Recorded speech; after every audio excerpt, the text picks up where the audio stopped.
dugal pour modifier les articles 29 et 30 su fekkee ne loolu recoupé na li nga xam ne mooy yow sa bëgg-bëgg sa li nga namm lan moo la est-ce que am na lu la gêné d'abord ci li nga xam ne mooy le groupe parlementaire li mu def beneen bi mooy sa njiitu gouvernement ci boppam ñu bari dañoo jàpp ne li ñu doon voté assemblée dañ ko taillé sur mesure pour lui est-ce que loolu nga jàpp wala da nga jàpp ne son éligibilité amul dara luñ ciy wax. non franchement bi ñu jógee 2024 ba tey question éligibilité boobu mosul nekk sama problème parce que liñ ko xañee woon mu bokk mooy nekkoo électeur élection yooyu rek ñu ko xañee bokk ci nekkoo électeur wote na ci ñu dem novembre 2024 mu voté waat waaye ñu fal ko mu am un mandat qui est suspendu et qui est en cours kon man jàpp ma ne loolu mos na nekk un problème fondamental processus bii nag andi loi yooyu te même disposition boobu moo nekk ci code électoral bi mooy dialogue majorité bi bokk na ci consensus yi majorité bi bokk na ci parce que bu majorité bi noonu mu nekkul consensus kon consensus du am kon déchéance bi consensus la bu ñu bokk seeni consensus la bulletin unique consensus la révision permanente liste électorale consensus la dépôt caution avant ngay retirer fiche parrainage pour mettre de l'ordre consensus la nouvelle loi sur les partis politiques consensus la ak yeneen wax naa la ne après dama teg des comités d'experts bi rapport yi génne comité d'experts yooyu liggéey jéebale ma ne leen nañu ñëw xool orientation politique pour bañ ci réero ñu xool orientation politique yi ma ne nañu teg un comité de relecture bi liggéey jéebale un code électoral dans lequel au-delà de la déchéance am na des avancées majeures bulletin unique CENI ak yooyu kon j'ai pas compris effectivement que ñu dem seppi ci benn point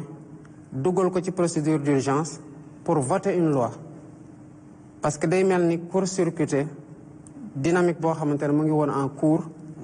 pour loo xamante ne normalement bu code bii di ñëwee ak lu mu comporter yépp ba pare comporter la même disposition boo demee ci disposition transitoire yi dina wax ne que les dispositions de la loi buy porter code électoral bu ñu réviser sont abrogées kon boo moytul dinañ ko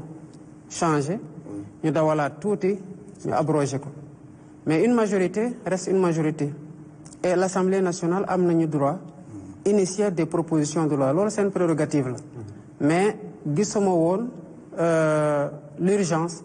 de déposer un tel projet alors que nous étions dans une dynamique consensuelle parce que ces projets de loi là le comité de relecture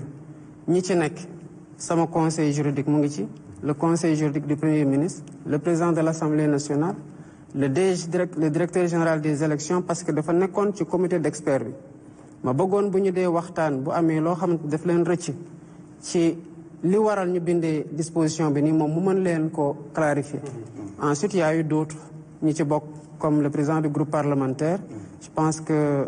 le ministre Amadou Ba le ministre Bamba Cissé je pense Metal liggéey nañ ci à un moment donné donc ñooñu ñoo tëgg andi bu ñu tëggee andi j'ai regardé il y a eu quelque chose qui a voulu être introduit au dernier moment sur lequel laajoon nañu waxtaan nañu ci bu mu paree j'ai pris le temps de lire je suis très pris mais j'ai tenu à lire certains projets de loi et j'ai lu la constitution la cour constitutionnelle la loi sur les partis politiques je pense que c'est la loi le code électoral la jotul woon am temps lire ko ba mu jeex mais au moins dem naa ci disposition yi sur la déchéance bu mu wóor ma ne que nous avons le même projet de loi pour que mu bañ am malentendu entre ñun lu ñu nekk di def ak li Assemblée nationale di nekk di def kon sous ce rapport on a été très transparent très ouvert très inclusif pour réeroo bañ ci am. Monsieur le Président ci loolu gis nañ ne taxawaayu opposition bi ñenn ci opposition bi ne nañ ne loolu mën na nekk un frein pour le dialogue parce que am na ñu demul wuyu ji par exemple FDR ak nouvelle responsabilité demuñu wuyu ji woote bi nga xam ne ministre de l'intérieur wax na ko te et puis yow nga bëgg consensus est-ce que pratique yooyu mënul yàq recherche su consensus bi nga xam ne dialogue politique bi ak dialogue sur le système juridique dafa amoon nañ ko. bon opposition bi nag moom dañu am autonomie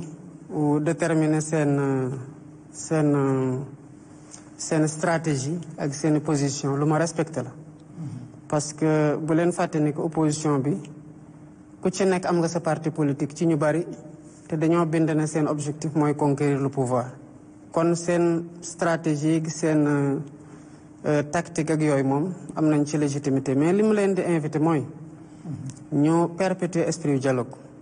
man je suis très ouvert à ce dialogue te damay continuer di ko promouvoir. ñu xam ne tamit que ñu bëri ci ñoom ñu ngi fi woon bu ñu nekkee ci opposition dinañ casse bulletin unique bu ñu faloo duñ ko jëmal. bu ñu nekkee dinañ cache fichier électoral bi bu ñu faloo duñ ko jëmal. bu ñu fi toogee dinañ wax lu bëri affaire caution affaire CENI bu ñu toogee duñ ko jëmal. bu ñu amee nag chance président bu egg si ànd ak sérénité par rapport au pouvoir man pouvoir daf ma terewul nelaw. moo tax lépp loo xamante ne mën nañ ko def ci ay jéego nañ ci profito parce que on leur tend la main dans ce dialogue te xam nañu ne que ku mu neex ci ñoom mën nga dox ba ci ko ndar kam ñëw dugg fii man dama contre opposition ak pouvoir ci dëkk mu mel ne balaa ñu am sañ-sañu waxtaan rek Covid 19 ñëw bu Covid ñëwee lan ngeen di waxtaane du réew mi mais avant Covid di ñëw li ci des yëpp du réew maa ngi fii lu tax duñ ko waxtaane te ñu seq ko te liy andi problème yëpp c'est entre le pouvoir et l'opposition wala balaa ñuy waxtaan rek ñu daje ci dëj yi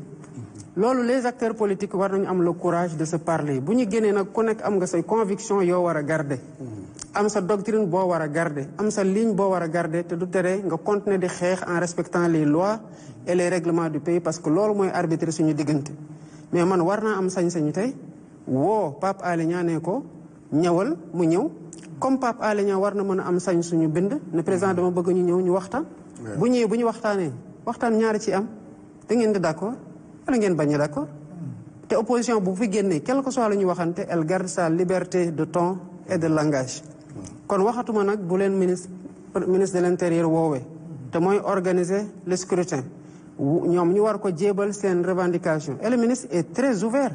parce que bu ñu waxtaanee ma ne ko say prérogative dañoo war a déménager au niveau de la CENI il a compris que c'était pas un affaiblissement par rapport à ses prérogatives je lui ai dit monsieur le ministre